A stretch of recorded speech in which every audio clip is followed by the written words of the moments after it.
Okay, thank you. His Excellency President William Samoei Ruto, President of the Republic of Kenya, presided over the administration's second National Executive Retreat. The session kicked off on Monday 19th and has culminated on this 21st day of February, the year 2024. The retreat is positioned on a unique governance tool within the overarching accountability framework that the administration has established to continually take stock of the progress being made to honor the social contract with the people of Kenya, as well as the implementation of the bottom-up economic transformation agenda. As such, this year's retreat featured members of the cabinet, principal secretaries, members of the President's Economic Council, as well as other senior ranks of the executive. This year's convocation heralded new traditions and precedents that deepen good governance practices in public affairs.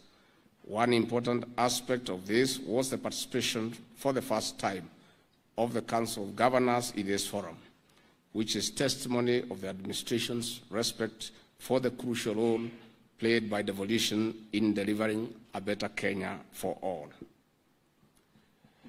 Taking into consideration the facilitative role played by the legislature, we also had a session with those that oversight the national government, the parliamentary group. This new practice demonstrates the administration's commitment to supporting parliamentary oversight, deepening political accountability, and creating a synergy in government that better delivers the Kenyan dream. The National Executive Retreat considered various matters of national significance and consequence to our nation's future as follows. 1. Performance review. In enhancing delivery of public services, the retreat assessed and evaluated the individual and collective contribution of every ministry and state department to the administration's plan. The highlights of last year's outstanding deliverables being as follows. Agriculture. The fertilizer program progressively reduced the cost of fertilizer from Kenya shillings 6,500 to 2,500, and the outcome is increased food production by close to 40%. 22 new fish landing sites in 9 counties were built and commissioned, and 4 billion Kenya shillings was allocated for the Coffee Cherry Advance Fund.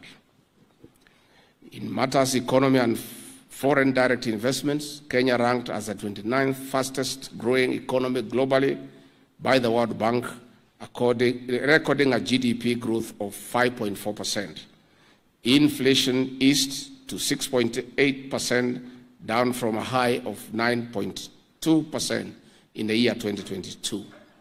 Kenya was ranked 3rd globally in attractive destinations for foreign direct investment in the year 2024, and the country led Africa in startup capital, securing an impressive Kenya shillings 124 billion in the year 2023. In matters education, the country realigned the implementation of the competency-based curriculum CBC and employed 56,000 new teachers.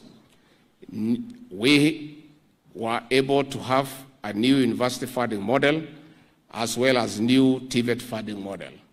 3,500 new classrooms were built and equipped, while 8,200 primary school teachers were trained, and 300% increase in teacher training colleges.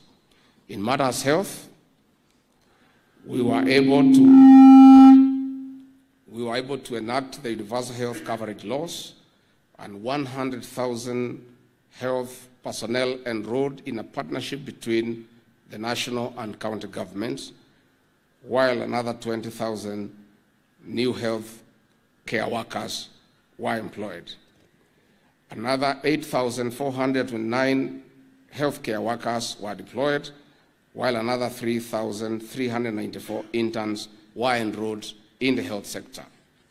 In matters housing, the development of additional housing units under the Affordable Housing Program is on course, with the construction of 46,000 housing units underway and another 40,000 units set to commence construction.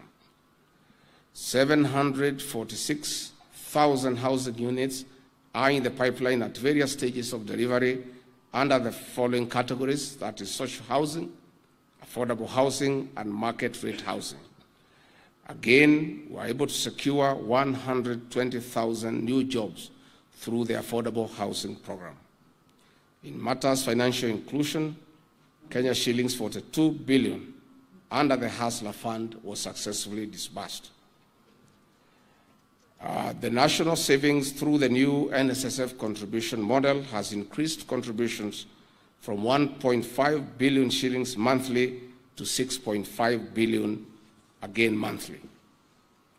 In matters continental global leadership, continental and global leadership on climate change, and His Excellency the President the prestigious honor of being listed in Time Magazine 100 World Leaders Climate Action List. Nairobi crowned as the world's best city to visit in 2024 by the United States-based travel agency Lonely Planet. This accolade places Nairobi ahead of well-known cities like Paris, Montreal, Muscat in Bosnia, Jakarta, Indonesia, Prague in the Czech Republic, as well as Kansas City in the United States. Kenya was voted the best adventure tourism destination in Africa and 10th globally. The members of the National Executive, individually and collectively, recognize their historic opportunity to fundamentally change Kenya for the better, noting that indeed, as stated by His Excellency the President during his inaugural State of the Nation address, Kenya is no longer on your marks, but is indeed prepared and ready to go. I want to thank you. Asanteni sana.